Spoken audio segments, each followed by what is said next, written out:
All right, members, we'll move to questions to the Executive Office. Questions 1 and 11 have been withdrawn. I call Michelle McAveen. First Minister. The Investment Summit was an opportunity for us to make clear that our economy is very much open for investment.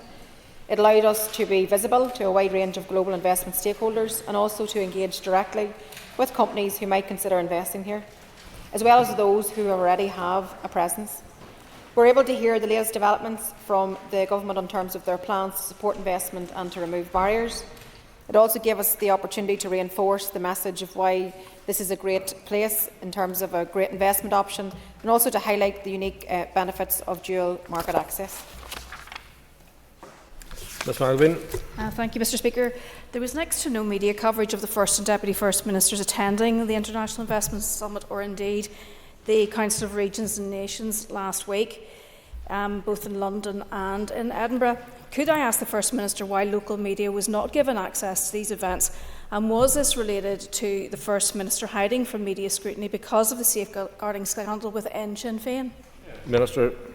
Well, I think it's unfortunate that you decided to take away from what was a great opportunity for us in terms of selling our wares and actually letting people know that we're very much open for business. It was an investment summit which we turned out and actually participated in. We had a great conversation on Friday in terms of the Council of Nations and Regions, and then back again on Monday to London for the investment conference, where we met numerous businesses that potentially want to invest here, so we could actually set out what our unique selling points are. It's not within our gift in terms of if local media don't turn up to take interviews in London, as was the case on Monday at the investment conference itself. Paula Bradshaw. First Minister. Last week at Executive Office Committee we had some presentations in relation to the draft investment strategy. I wonder if you could lay out for the House the timescale for it being signed off by yourself and the Deputy First Minister. Thank you. Sir. Yes, we're working our way through that, and we've had a previous submission that has been out to consultation, and we're going to come back. So I'm hoping that in the immediate period ahead, I can't give you an exact date, but we want to bring this forward because I think that it's important that our investment strategy very much aligns with the programme for government work. So as we finalise the programme for government, I think it's also appropriate that we have the investment plan alongside that, actually an enabling plan that allows us actually to get this work moving. So look forward to engaging with the committee in terms of the outworking of all of that work. McGuigan. First Minister for her response and for highlighting the North as a place for investment. Can I ask the First Minister maybe if she could give an indication of what future benefit she feels will be as a result here for us here in the North as a result of the investment summit? Minister.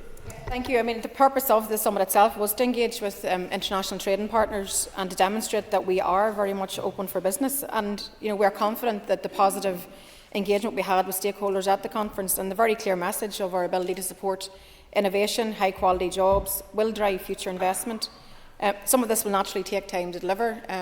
Unfortunately, you don't go to these investment conferences and have one engagement and that quickly translates into an investment plan. However, it is an important work as part of building up those networks, those contacts, and actually making sure that we're doing everything we can to attract investment and that we're getting on with our local delivery here also. We obviously recently have had the Department of the Economy recently published the Economic Regional Plan, and a key element of that is the establishment of the local economic partnerships, which will really focus on the areas that are important to each of the different areas across the different council areas. We've got the new 12 million skills fund which has been established. We're working to improve careers advice. We really have a very good news story to tell, and we certainly took the opportunity to make that very clear to all of those potential investors, because we have a lot to be optimistic about whenever it comes to investment opportunities. And as I said, our story and our selling points of being a strategic location, having dual market access, a youthful and growing population, a highly skilled, cost-effective workforce, these were all the types of points that we were making to these potential investors, and I look forward to actually having even more of those connections in the time ahead, because we were able to follow up already on some of the opportunities that were identified at the investment conference, not least whenever it comes to Studio Ulster and the opportunities that we're going to have for that for next year in terms of the big announcement. Diana Armstrong. Mr Speaker, I'd like to ask the First Minister what additional plans the Executive Office have to promote Northern Ireland on the world stage and to help attract inward investment. Sir. Thank you. So I think this conference gave us an opportunity in which to set out our stall. I've mentioned there just some of the selling points that we have. Our strategic location, dual market access is a unique selling point now which will attract investors, and I think that whenever you look at some of the stats in terms of our own economic performance, in the last year manufacturing exports to the EU grew by 14%. That's in comparison to what happened in England and Wales and Scotland, so we actually have made some good progress there. Sales to Britain have increased up by 17% in 2022. Cross-border trade has more than doubled over the last 5 years. So we need to do everything that we can to exploit our dual market access and make the case. So we will, as First and Deputy First Minister and executive colleagues and the Economy Minister across the board, will continue to replicate the message that we have, that we're open for business, that we have political stability, that we want you to come and invest here. And that will align with the work that's being done within the Minister of Economy's remit, but then also what the Deputy First Minister and I will do in terms of diplomacy, going out and making contact with these people and actually following through on the investment opportunities. But I think we have something to be very optimistic for in terms of growing the economy. Stuart McLaughlin.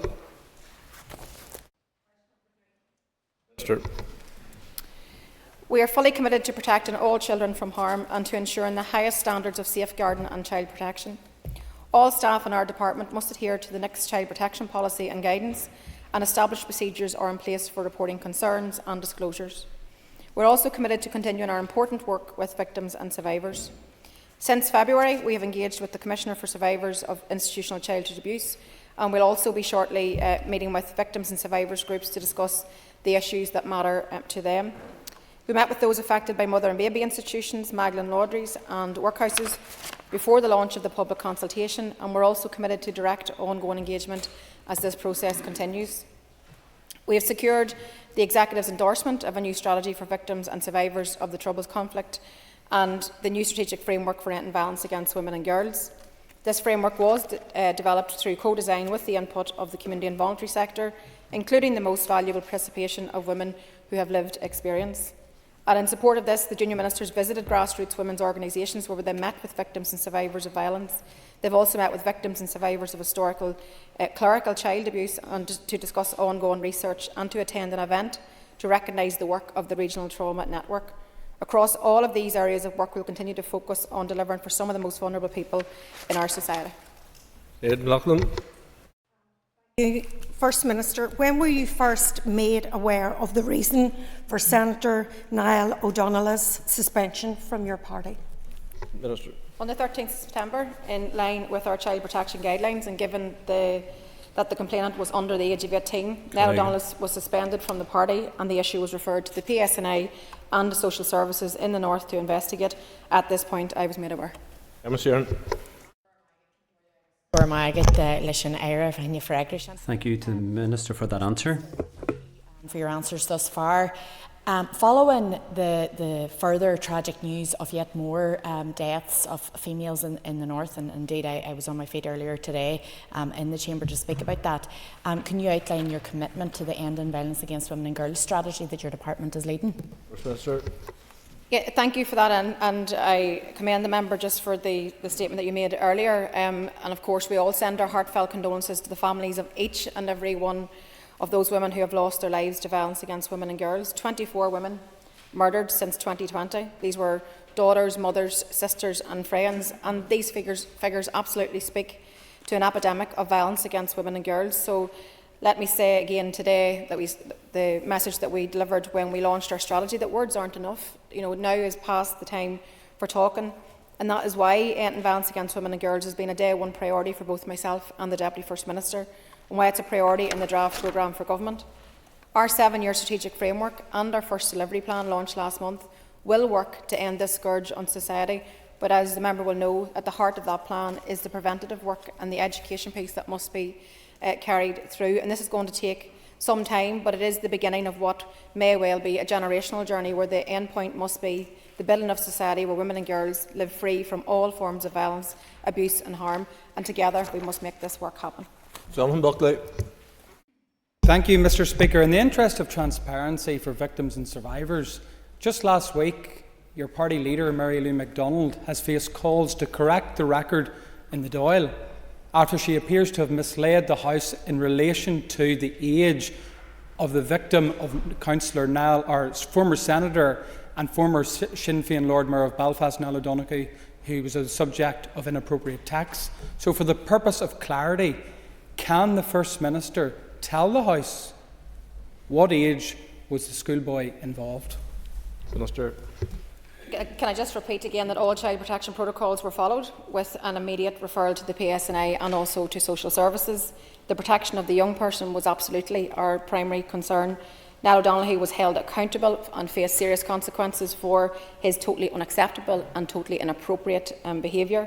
And I'm deeply sorry and angry that this young person has had to endure any of this inappropriateness or this unacceptable behaviour.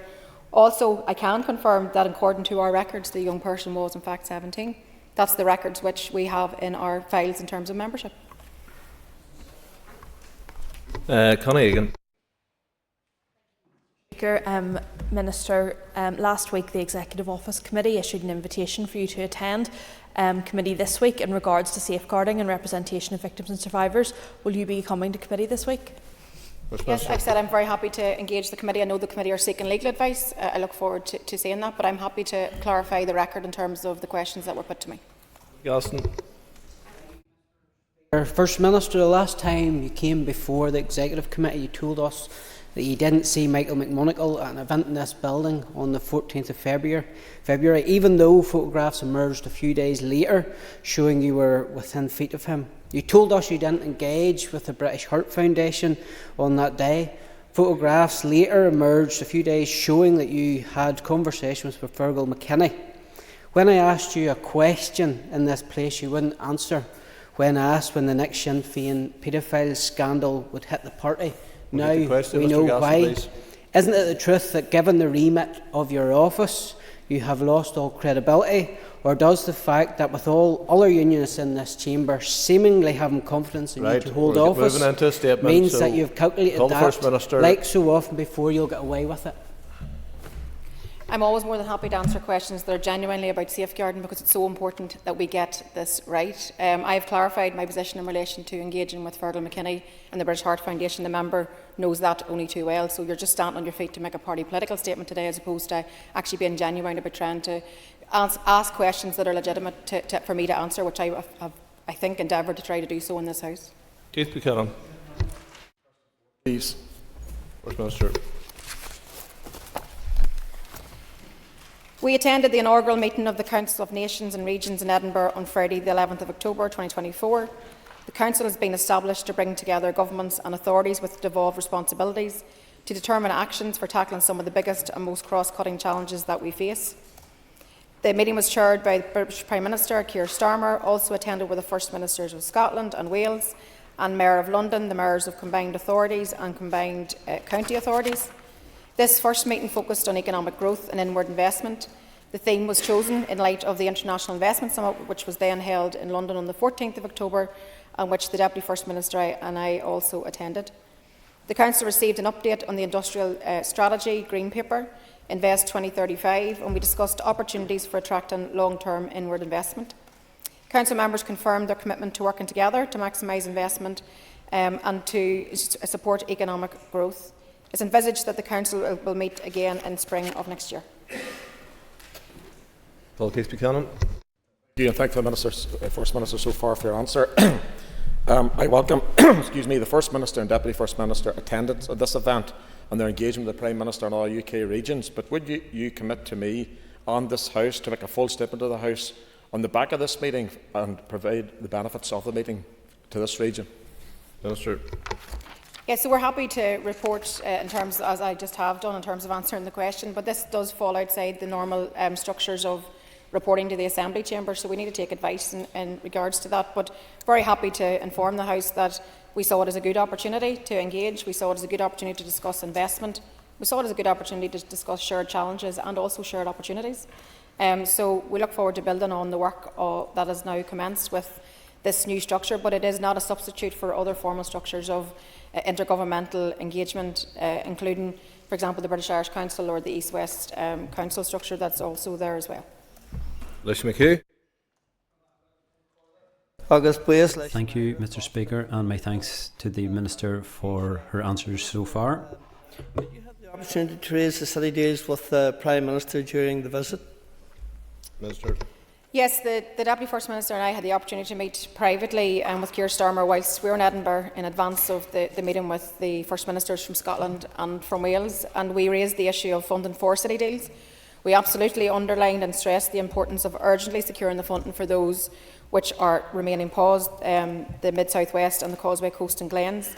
The British Government's refusal to honour their commitment to both the Mid-South West deal and the Causeway region deal is inexcusable. So we really wanted to underline the importance of how, if Keir Starmer is on his feet speaking about economic growth, then that needs to be felt across the board, and we can't have a disparity in terms of these deals. These are economic generators. These are crucially going to drive investment and really increase jobs and investment in areas. So this was certainly one of the areas which we raised, and the need for it to be the pause to be lifted, and for them to get on with actually putting this funding back in place. We're hopeful to have some indication in that regard on at the end of the month with the Chancellor's statement, and hopefully that will shed some more light on the pathway for these deals being unpaused.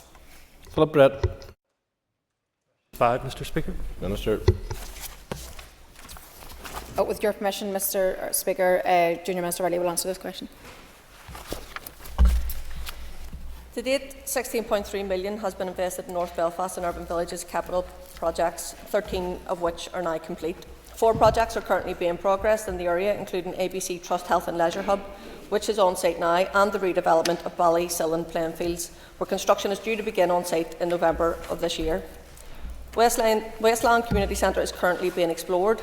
Westland Community Group has invited us to meet with them to talk about the community centre, and we hope to take this offer up in the near future. More than £2 million has been invested through revenue projects to improve good relations outcomes in the North Belfast Urban Villages area. The impact the Urban Villages programme has had in the North Belfast community is significant. Successful delivery of the remaining capital projects will increase access to shared space facilities and continue to promote integration across the area and beyond. We've recently set out the strategic direction for Urban Villages moving forward, which will include the completion of the remaining capital projects on the current plan. Mr. Brett. Thank you, Mr. Speaker, and can I thank the Junior Minister for her comprehensive update, and agree with the Junior Minister that the impact that Urban Villages has had in North Belfast has been significant. Junior Minister, there are other parts of North Belfast that would hugely benefit from a future scheme. Can the Junior Minister update the House if the Office of the First and Deputy First Minister are scoping now the creation of a further programme for urban villages across Northern Ireland, so we can ensure all communities have the right to benefit from this important work? Yes, well, just what I can say, and the member knows that Urban Villages wasn't by design. It wasn't supposed to be a long-term funder. But what we have to do is we have to learn. We have to learn from what has worked throughout the programme and how we can improve going forward. It has made a real impact on communities by improving good relations and support regeneration.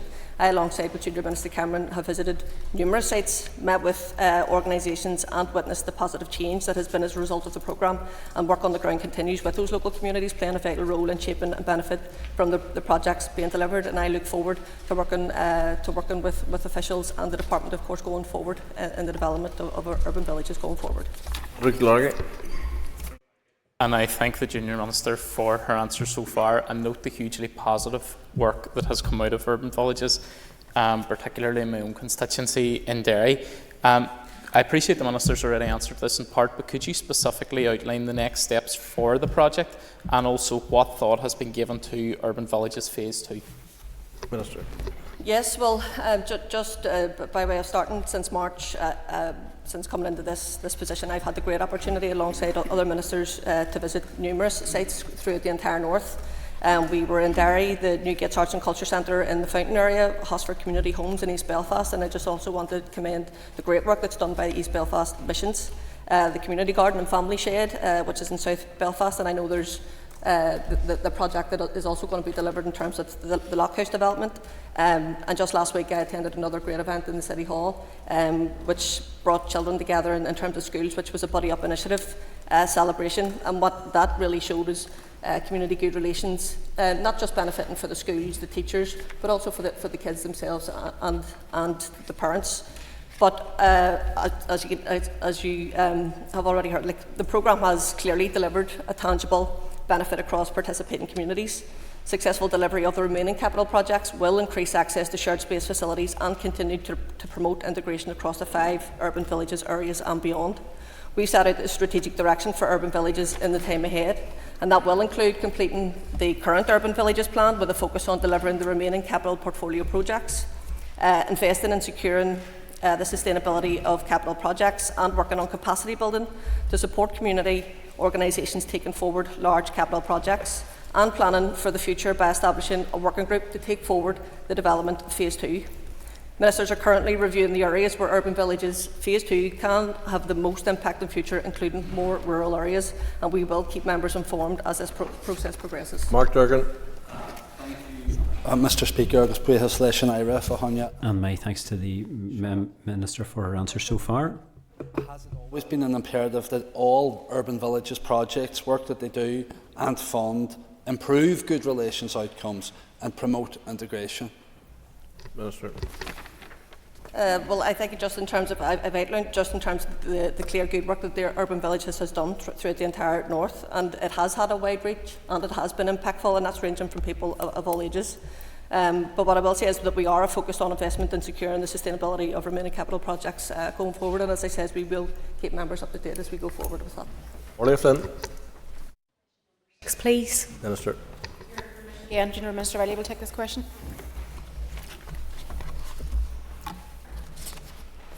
One of our key priorities, building a society where racial equality and diversity is supported, valued and respected, is a key priority for us, and work is continuing to deliver the commitments in the current racial equality strategy. Beyond 2025, it's important there is a clear mechanism and overarching framework for achieving racial equality and eradicating racism in our society. On the 11th of September 2024, a workshop took place that I attended with the Racial Equality Subgroup and the Travellers in Roma thematic groups. The purpose was to gather initial thoughts on the way forward. Feedback from this workshop, along with the input from key stakeholders, including the wider minority ethnic sector, will inform any future strategic approach. We all want to see the ending of racism and making this a fair and inclusive society where everyone is made to feel welcome and safe. Ms Flynn. Thank you, and I thank the Junior Minister for her response. If she could maybe provide us with an update on the Minority Ethnic Development Fund. Thank you. Minister. Yes, well, the Minority Ethnic Development Fund continues to be a key element of policy for racial equality and good race relations. It's intended to be aligned with and support our racial equality strategy 2015 to 2025, and it is a vehicle to deliver aspects of the vision and shared aims. In line with the review of the fund, a 3-year funding scheme is currently in place from April 22 to March 25, helping to provide successful groups with greater stability and enabling longer-term planning and support. There are 31 successful applications currently being supported through this fund, which is worth approximately $1.1 million per annum. We recognise the value the sector placed on the fund and how it can support organisations to provide critical services to minority ethnic communities here. Subject to budget, we will extend the fund for current recipients by 1 year during 25-26 to align with a new strategic approach, and officials are currently working through the procedures in order to implement this.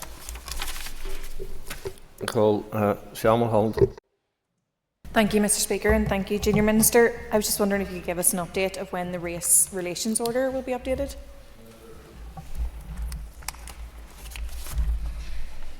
Yes, well, a consultation on a racial equality bill started in March 23 and formally closed in June 23. A report on the responses and feedback from the consultation was published in August 24. We do aim to bring updated race relations legislation before the Assembly through the legislative programme in 25-26 session. The report considers over 50 amendments, and it will inform the basis for any legislative changes, and it will move us a step closer to providing the best possible legal protection against racism and towards a more equal society. Colin McGrath. Would the Minister agree that a standalone hate crime bill would actually assist the racial equality strategy?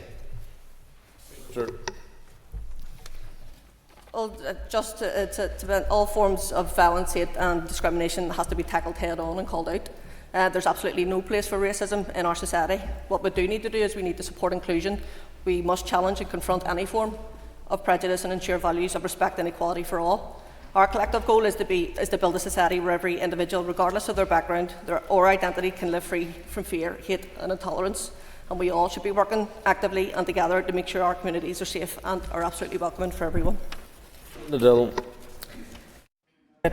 Case number, case ever shocked. Number 7. The public consultation on the proposals for a public inquiry and redress scheme closed on the 19th of September. We would like to thank all of those who responded and attended one of the 16 public events. In total, 269 responses were received, and we are committed to publishing an analysis of these in the coming weeks. Whilst we need time to consider the responses in full, there are many areas of broad agreement where positive amendments can be made. However, there does remain many sensitive policy issues which will require discussion with executive colleagues before any final decision can be taken. It will also be important for us to engage and to listen with victims and survivors in this period. We aim to do the majority of this work before the end of 2024. Once the draft bill is agreed by the Executive, it will then be introduced into the Assembly for it to be fully considered. In parallel, we are also continuing to establish the practical requirements for the Inquiry and Redress Service. We remain committed, along with the many members of this House, to help people and their loved ones to get the answers and the support that they deserve. Still. I've got to thank the Minister for her answers. Minister, would you be able to give us a rough guide of a timeline? Because obviously, as we know, many of these women who were girls, many of them at that time are an ageing population now. Yeah, I accept that we want to move it on as quickly as possible. I think just given the enormity of the policy decisions and I suppose the emotive nature of them, we need to work our way through that as quickly as possible. We will continue to engage with victims and survivors throughout this. I think that's also very, very important, but we want to be able to, as we said, to get to the juncture by the end of the year where we actually have considered in full and discussed with executive colleagues the policy positions that we may take or may make, and then we'll come back to this House, obviously, for scrutiny and for conversation with members. Matthew O'Toole. Speaker, First Minister, given this and other victims, survivors and abuse-related issues sit within the Executive Office, it underlines the importance of your credibility in relation to safeguarding and related matters. So further to Connie Egan's question earlier on, can I be clear that you are going to appear before the Executive Office Committee this Wednesday? Just to be absolutely clear on that point. Thank you. Yeah, I intend to go before the committee, but it's a matter of time and I need to work that out with the committee. They've invited me to come back this Wednesday, but I also am acutely aware that they've asked for legal advice, so let's get that. But I'm more than happy to answer questions to the committee. First Minister rightly said institutional abuse was a source of shame, and the inquiry focused on the need for truth, and she mentioned there about the fact of listening to victims and survivors. It's also a source of shame that last week in this House the First Minister refused to say that she believed Maria Cahill. So will she answer the question this week rather than dodge it? Does she believe Maria Cahill when it comes to abuse she endured? And I believe I was asked this question in the committee and my answer was yes. It's no stepping away from that. I've answered this question before. I'm happy to do so again for yourself. John Blair. Question number 8. First Minister. So establishing a Climate Commissioner here is a key requirement of the Climate Change Act 2022, which falls to this department.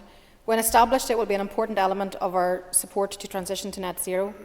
Prior to February 2024, officials took forward significant development on the work on the options for the Commissioner, including how they would complement existing advisory bodies, and began drafting the required regulations.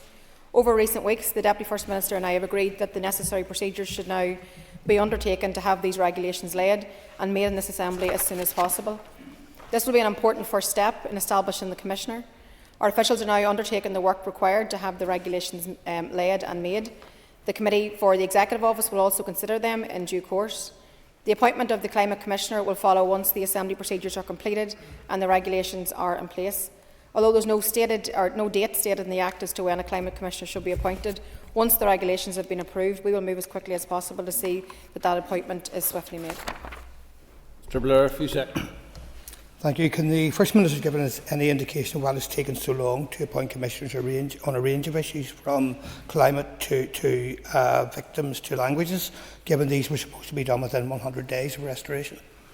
First Minister. I think perhaps there's a bit of confusion in terms of what was presented by officials in terms of the first 100 days and what they presented, but that wasn't actually a work programme set out by myself and the Deputy First Minister. Suffice to say, when the legislation was brought forward, the ministers weren't in place, so a lot of work was happening in the absence of ministers. It's important that we get this right, and that's why we have revised the timeline in terms of laying the regulations, but also the fact that it's complex and we need to make sure that we get it right. So we, as I said, as part of the environmental improvement plan, we also restated our commitment to bringing this forward. Time's up. So we're moving at pace, hopefully by the end of the year. Topical questions, and call Justin McNulty. Concordia. First Minister, there is public concern around your party's lack of openness and transparency when explaining the recent departure of senior figures within Sinn Féin. What reassurance can you give to the public, including survivors of abuse who have been triggered and re-traumatised by recent events, that you will be conducting a thorough review of Sinn Féin's safeguarding, whistleblower and child protection processes? First Minister. Yeah, as I said whenever I answered in this House, I mean, I want to be open and transparent and to answer the questions that are posed to me, and I've endeavoured to do so. And I think it's important that I repeat my assurances that safeguarding is of the utmost importance to me, and I've said that in the Chamber over the last number of weeks, both as a mother, as a grandparent and as a Minister of Government, and I'm absolutely committed to ensuring that we uphold the best possible standards that we can. I've set out what we will do internally in terms of, on a personal responsibility, in terms of our party. I said that very clearly. We're going to overhaul our own systems and structures, but I also would commend the public to judge me in terms of the actions which I take as First Minister in fulfilling all of my responsibilities in support of victims and survivors. Mr McNulty. Recognise that your credibility as Northern Leader of Sinn Féin overlaps with your credibility as First Minister for all. To help restore trust in your ability to hold the highest office in this Assembly, and in keeping with the Golden Principles, would you consent to a Senior Council scoping exercise with a view to assessing the need for an independent inquiry on how Sinn Féin as a party has dealt with complaints of abuse by those in positions of power and trust? First Minister. Concordia, there are mechanisms in place. This is one of them in which you can ask questions of me, and I think that I am being as open and transparent as I possibly can be. And we've asked and answered questions that have been posed by members both here and in the Assembly Committee, and likewise in the Dáil. But I would just take the opportunity to make a plea to all political parties that we are all part of society. Everybody needs to do their due diligence. Everybody needs to be very sure-footed in terms of their child protection policies. I will bring that approach to our party. I'm confident that we followed the child protection policies as we needed to, but I would encourage that across the board. Let's all question ourselves, is everybody fit for purpose? Because if we're all serious about safeguarding, then that's the remit that falls to each and every single one of us. Declan McAleer. And the Minister will be aware, being from a largely rural constituency, of the importance of the basic payment scheme. The Minister appreciates that, and she'll also understand that this there's no certainty beyond next year.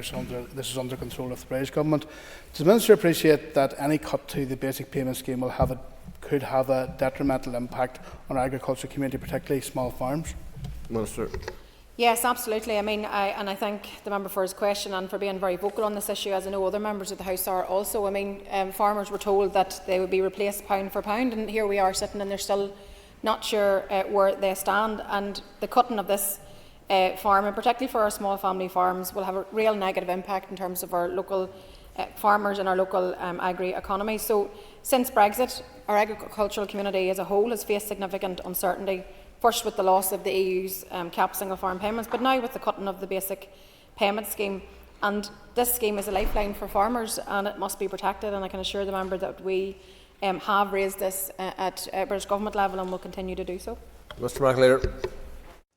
Thank the Minister for her response, and she has partially answered my second question. Will the Minister and indeed the Executive recommit to continue to press the British Government for fair funding for the Executive and for them to put in place guaranteed long-term funding for our farming community? Yeah, since the Executive was restored, as I said, I and other ministers of the Executive have certainly used every opportunity to urge the British Government to fairly fund the Executive as a whole here, so that we can in turn support our local economy and our local public services. But we know that we've been dealing with prior to the election, we know 14 years of cuts and chaos under the Tories has put immense pressure. Combine that with Brexit, it's put immense pressure on farmers and rural communities, and without that investment, the very survival of our rural economies and livelihoods will certainly be at risk. This payment to farmers is in the direct control of the British Government, and we will continue, as I said, to make every opportunity to press for fair farming and to ensure that it is put in place immediately. It actually, as a matter of fact, is something that we raised with Keir Starmer when we met him on Friday of last week. Philip Brett. Another week, another safeguarding scandal, and yet another attempt to provide the public with half-truths. Your party president claimed the schoolboy subject to inappropriate contact was 17. He was not. Your party tried to claim that he was happy with how your party handled this incident. He was not. The First Minister has confirmed for the first time that she became aware in September of Mr O'Donoghue's actions. Why, First Minister, did you allow him to stay in office for another 3 months despite knowing his actions? Minister. I mean, there's a danger of just repeating and repeating. We have answered this question very clearly. All child protection protocols were followed. All child protection protocols were followed with the immediate referral to the PSNI and the social services. The protection of the young person was our primary concern and always would be. He was held accountable and he faced serious consequences, and rightly so, for his inappropriate and unacceptable behaviour. And as I said earlier, I'm deeply sorry that young person went through the experience that they did. It is totally unacceptable by anybody's standards. And I'm also, as we said in relation at the weekend, in terms of the young fella himself, Mary Lou McDonald clearly stated on the public record that any commentary that she made was never designed to cause any additional distress to the young person, and that remains our position. It's so important that people don't play games with people's lives here. This is so delicate in terms of the young individual himself. So I think that it's important that I'm open and transparent, as we have endeavoured to be so. But I think that it's important that people please don't play games with people's lives whenever you're coming to talk about this subject. Mr Brett.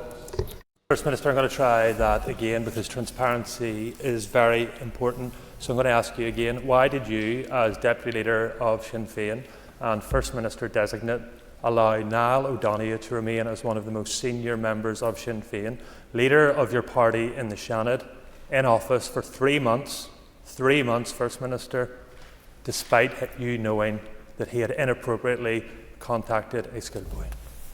Again, we're on public record of having said that the party received the legal advice that naming the individual would not have been appropriate given that there was no criminal charges brought against him. However, we also did say it very clearly that he was dealing with a severe mental health crisis and deemed to be medically unfit by his doctor. So therefore, there were concerns about the individual's mental health, and I think again we have said that very clearly on a number of occasions now. Alan Crawford. Speaker, can I ask the First Minister if she could update the House on any strategies or legislation that are currently not progressing through the Executive Office due to any ongoing disagreements between the First Minister and the Deputy First Minister? First Minister. Well, I can assure you, the member, that there will be plenty of disagreements between myself and the Deputy First Minister. That's the cut and thrust of politics. There may be different policy emphasis at different times, but we're working our way through those issues. There are times whenever we have differences of approach, but that's the nature of the jointry of the office, that we try to find a way to work our way through that. So I believe that we have, where we've come up against any difficulties, we've been able to manage our way through those. I've no doubt that we will have many a challenge in the time ahead, but we'll continue to work our way through it. Mr Crawford. Thank you, Mr Speaker, and I thank the First Minister for her answer. Can I ask, what assurances can the First Minister give us as members and also the general public that the Executive Office will provide a strong strategic agenda between now and the end of this mandate? Minister.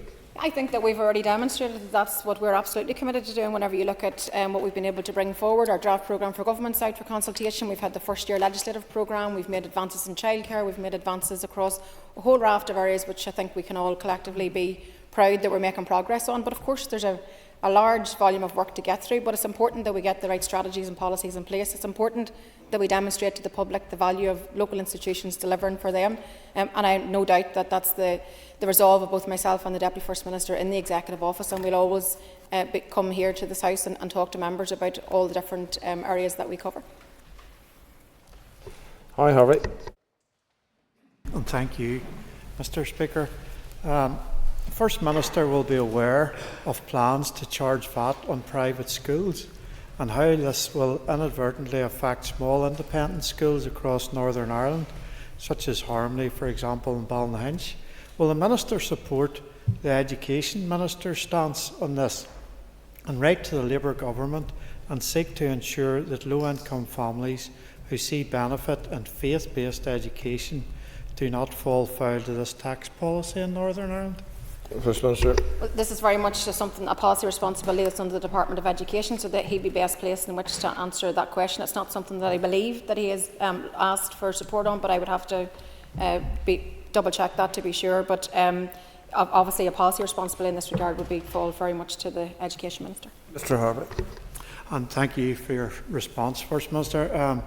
Just will you commit to engaging with Treasury for Northern Ireland's exemption from this policy if it is suitable? Thank you. Well, first of all, I would have to be contacted by the Education Minister in which for him to raise any particular concerns that he has, and then we can see where it goes from there. But having not been over the policy remit or responsibility, I couldn't comment in more detail. Mr McHugh. Thank you, and my thanks to the Minister for her answers so far. Plans for the delivery of the next phase of the North West Development Fund. Minister.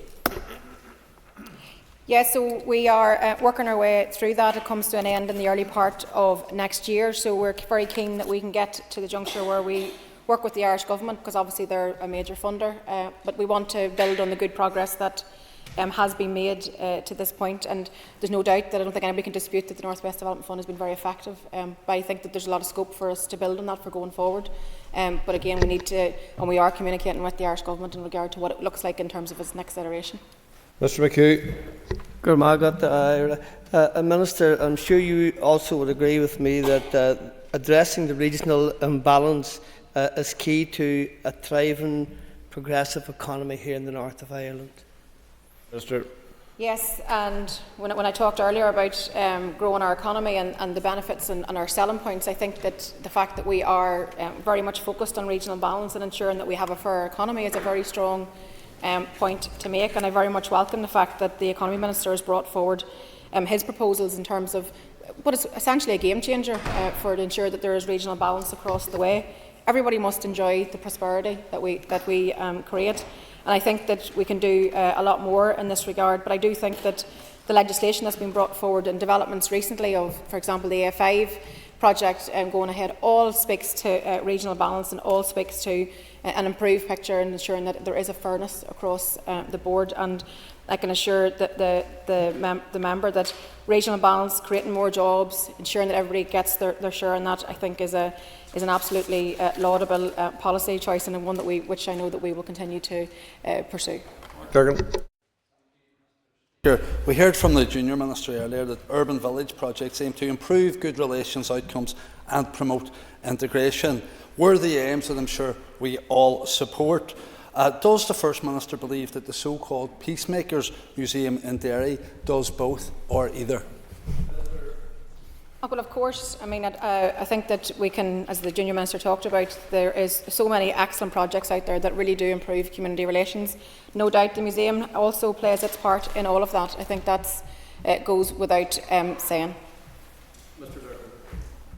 Thank the First Minister for her answer, having previously told this Assembly that the museum had nothing to do with TEO, despite TEO spending the money to build it. I didn't, however, notice in the photographs of the official opening any representative from TEO. Can I ask if ministers were invited and why none out of 4 could attend? First Minister.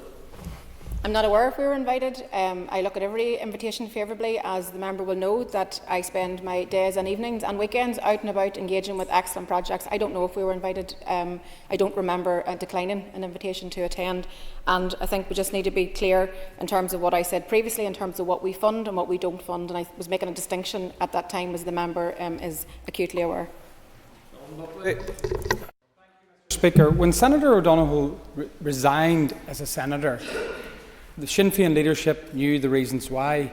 So why, can the First Minister please explain, what on earth possessed her party to release a glowing tribute talking about him serving diligently to the public, and how does that match a victim-centred approach? First Minister. Well, I don't agree with the assertion of a glowing regard. It was a statement of his role that he held, and I think that it was a statement of the role that he held and the different positions that he served in. And I also wished him well in terms of his health. Very quickly, Mr Buckley. So does the First Minister not believe that, does she stand over that statement should have been released in the manner in which it was?